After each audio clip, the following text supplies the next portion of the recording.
Hello and welcome. My name is Juliana Herlar. I'm a registered therapeutic counselor and a quantum human design specialist. And today I'm here to talk about Gate 18 or Gene Key 18. One of the things that I do is I bridge different concepts together.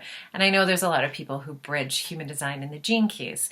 So the gene keys was a transmission that came out of Human Design by Richard Rudd. And I love how these two systems really work beautifully together. So Gate 18 or Gene Key 18, we're going to talk about this because it is transiting the sky right now. It's highlighted in people's charts and we might notice it coming up in our communities, in our relationships. So in Human Design, Gate 18 is in the spleen, and the spleen is all rooted about intuition, health, safety. It is connected to the root center by the gate 58. And in Human Design, the name of this gate is either correction or realignment. And it's about the ability to see patterns that need correcting. And on the shadow side, it's often expressed as criticism or judgment or righteousness, like I know better than you.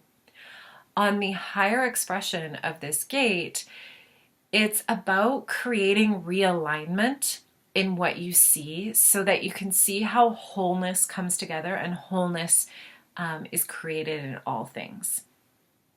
So in the gene keys, we talk about the shadow side of Gene Key 18 in this form of judgment.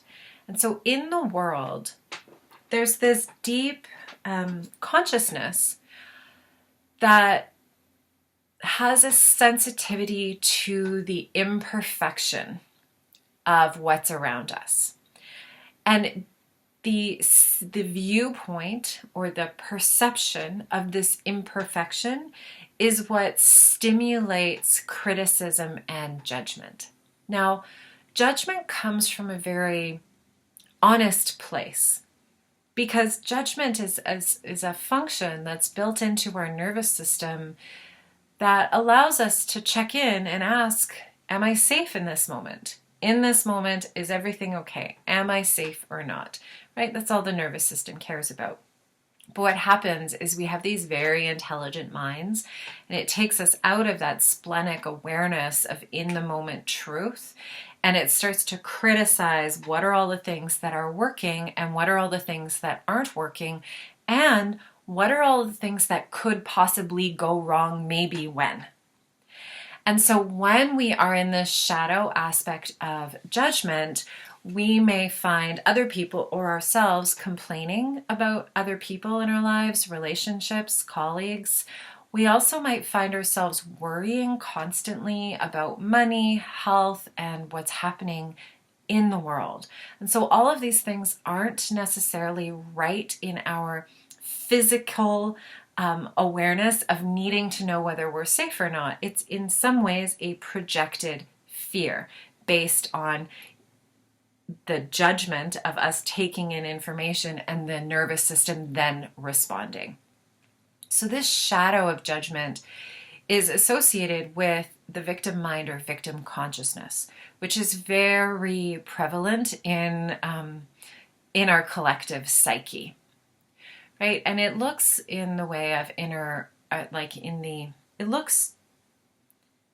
it looks like gossip, complaining, worrying, and it often has us going, oh, if only they would change, if only that would change, then I would be okay, right? And the whole thing with this is that victim mind, that victim consciousness makes everything personal. And we begin to make it all about us. It's like, what they're doing over there is going to impact me. What that person said over there is going to impact me. And sometimes it does, and sometimes it doesn't. But what's important to remember is that judgment is to be used in the moment and as discernment. not as I'm a victim to my circumstances.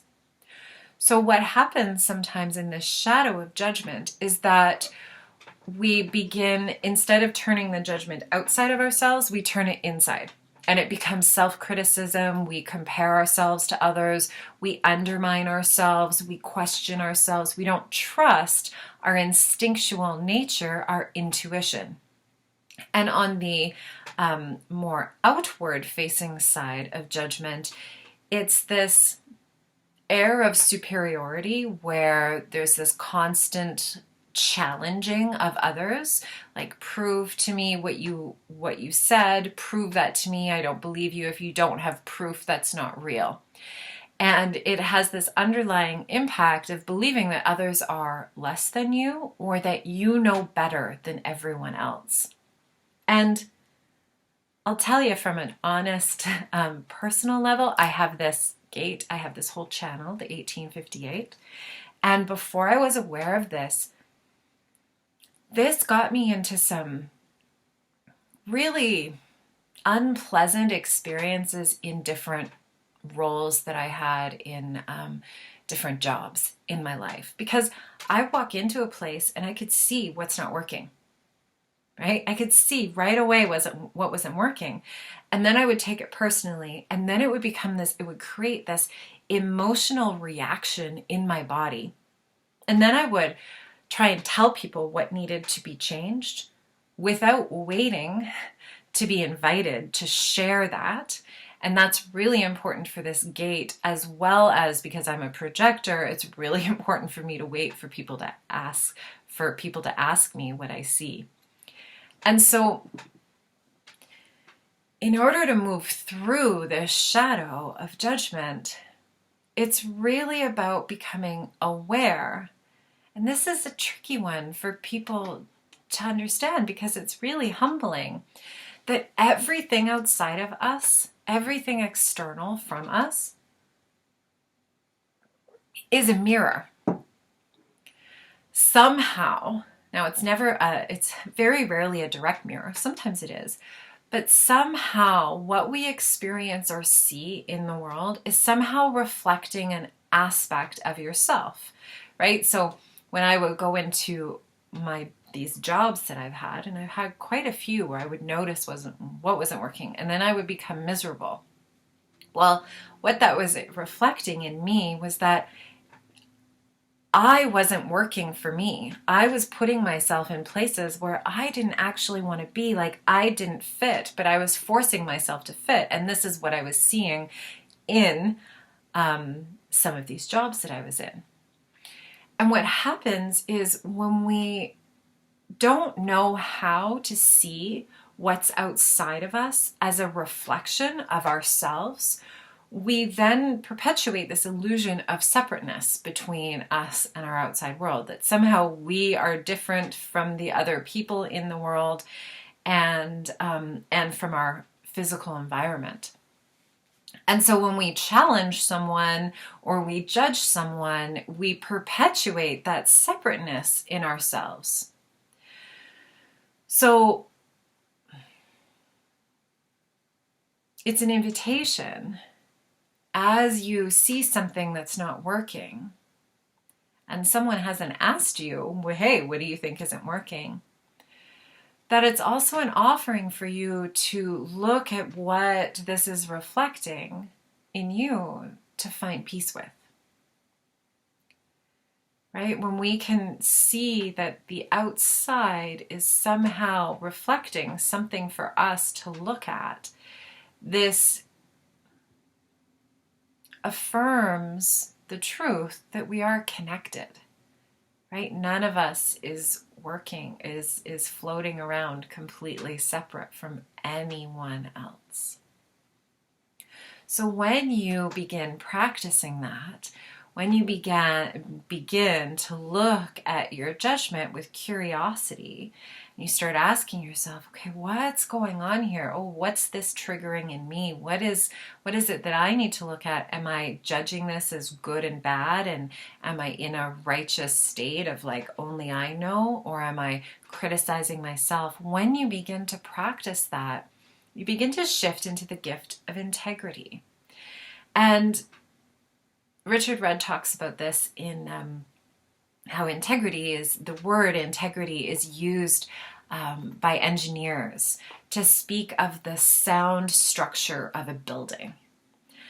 So it's like, when I think of that, I think like of solidity, of this grounded truth, right? So the gift of integrity refers not only to standing in your values and in your heart, but to also be solidly grounded in your physical being, your emotional being, and your spiritual being. And to live in integrity, it really has nothing to do with others, because it's this quiet, deep inner awareness and knowing of the truth of who you are. And when you are in integrity, there is no need to defend or challenge anyone else on their actions, right? Unless you're in a friendly debate and you're having a conversation about something and you're looking at things from different angles, right? That's a very different type of conversation than going into judgment. Hey, why are you doing it that way? Or hey, why is this happening, right? So, and you do this when you begin to witness yourself and be in integrity, witness the world around you. It holds this energy of curiosity and willingness to recognize that it's never just one way, right? If you look at any situation in the world, if you look at anything like this crystal, depending on where you look at it from, that crystal is going to look different. And so when we come from the shadow of judgment, we're only seeing it in one way. And so when we can be in integrity and curiously look at different things that are happening in our world, where we see where things might need to be shifted, we are also open to seeing something that we haven't seen yet.